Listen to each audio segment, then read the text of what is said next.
কাইলৈ ঘোষণা হ'ব মেট্ৰিকৰ ফলাফল পুনৰ জনাইছো কাইলৈ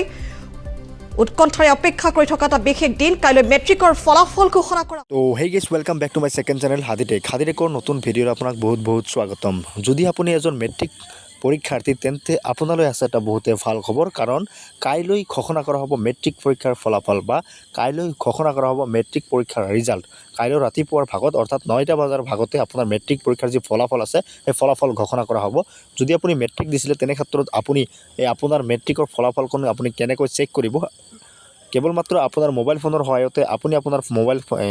মেট্ৰিক পৰীক্ষাৰ ফলাফল চেক কৰিব পাৰিব সো আপুনি কেনেকৈ চেক কৰিব এইটো ভিডিঅ'ৰ জৰিয়তে A to Z প্ৰচেছ দেখুৱাই দিম সো ভিডিঅ'টো অলপ স্কিপ নকৰি সম্পূৰ্ণ শেষলৈ চাই থাকিব যদি এতিয়ালৈকে আমাৰ চেনেলটো সাবস্ক্ৰাইব কৰা নাই চেনেলটো সাবস্ক্ৰাইব কৰি দি কাষত থকা বেল আইকনটো বজাই দিব আৰু কাইলৈ যে মেট্ৰিক পৰীক্ষাৰ ফলাফল ঘোষণা কৰা হ'ব এই কথা কিন্তু আমি কোৱা কথা নহয় এইটো প্ৰাগ নিউজত বা অসমৰ বিভিন্ন নিউজ চেনেলত বজাই আছে মই কিন্তু সেই ভিডিঅ'টো ইয়াতে প্লে কৰি দিছোঁ প্লে কৰি দিয়াৰ পাছতে কিন্তু আপোনালোকে চাব পাৰিলে যে কাইলৈ মেট্ৰিক পৰীক্ষাৰ যি ফলাফল সেই ফলাফল ঘোষণা কৰা হ'ব বুলি কৈ আছে চবে সো অলৰেডি কালি সঁচাকৈ কিন্তু কালি মেট্ৰিক পৰীক্ষাৰ ফলাফল ঘোষণা কৰা হ'ব সো যোনসকলে মেট্ৰিক পৰীক্ষাৰ ফলাফল চাব বিচাৰে কেনেকৈ চাব লাগে মই স্ক্ৰীন ৰেকৰ্ড কৰি মই দেখুৱাই দি আছোঁ আপোনালোকক চাওক পৰীক্ষাৰ যি ফলাফল সেই ফলাফলটো চাবলৈ হ'লে আপুনি আপোনাৰ মোবাইলত থকা প্লে ষ্ট'ৰটো অ'পেন কৰিব লাগিব গুগল প্লে ষ্ট'ৰটো অ'পেন কৰাৰ পাছত আপুনি সাৰ্চ বাৰত গৈ সাৰ্চ কৰিব সেৱা ৰিজাল্ট 2025 জাষ্ট আপুনি সেৱা ৰিজাল্ট 2025 লিখি সাৰ্চ কৰি দিয়াৰ পাছত ইয়াতে আপোনাৰ এপটো ডাউনলোড হৈ যাব সো ইয়াতে দেখা পাইছে আপোনাৰ এপটো ডাউনলোড হৈ গৈছে জাষ্ট আপুনি অ'পেনত ক্লিক কৰি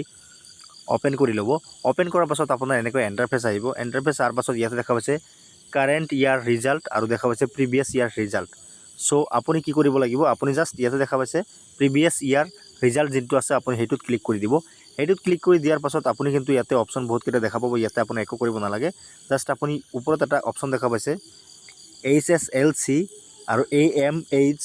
ৰিজাল্ট 2016 to 2023 সো ইয়াতে কিন্তু এটা অপশ্যন দেখা পাইছে আৰু তলত দেখা পাইছে ক্লিক হেয়াৰ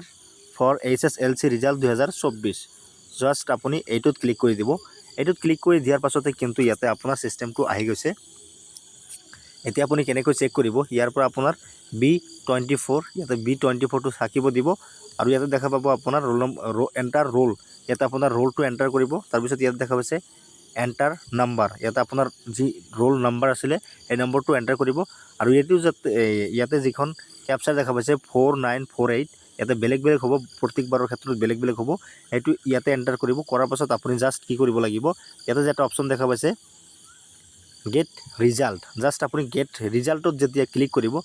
গেট ৰিজাল্টত ক্লিক কৰি দিয়াৰ লগে লগে আপোনাৰ যিখন মাৰ্কশ্বিট আছে সেই মাৰ্কশ্বিটখন অ'পেন হৈ যাব আপুনি কিন্তু এই গেট ৰিজাল্টত ক্লিক কৰি কিন্তু আপুনি আপোনাৰ ৰিজাল্টখন চাব পাৰিব সো যেতিয়া আপুনি গেট ৰিজাল্টত ক্লিক কৰিব গেট ৰিজাল্টত ক্লিক কৰি দিয়াৰ লগে লগে অলপ সময় ৱেইট হ'ব পাৰে বা অলপ সময় লাগিব পাৰে আপোনাৰ যিখন মাৰ্কশ্বিট সেই মাৰ্কশ্বিট কিন্তু ইয়াতে শ্ব' কৰাব মাৰ্কশ্বিটটো শ্ব' কৰাৰ লগে লগে কিন্তু আপুনি এটা স্ক্ৰীনশ্বটো ল'ব পাৰিব আপোনাৰ মাৰ্কশ্বিটত অথবা আপুনি প্ৰিণ্ট আউট কৰাই ল'ব পাৰিব সো সেইখনে হৈছে আপোনাৰ মাৰ্কশ্বিট সো সকলোৰে ৰিজাল্ট যাতে ভাল হয় তাৰে কামনা কৰিছোঁ আৰু ভিডিঅ'টো সম্পূৰ্ণ শেষলৈ চোৱাৰ বাবে আপোনাক অশেষ ধন্যবাদ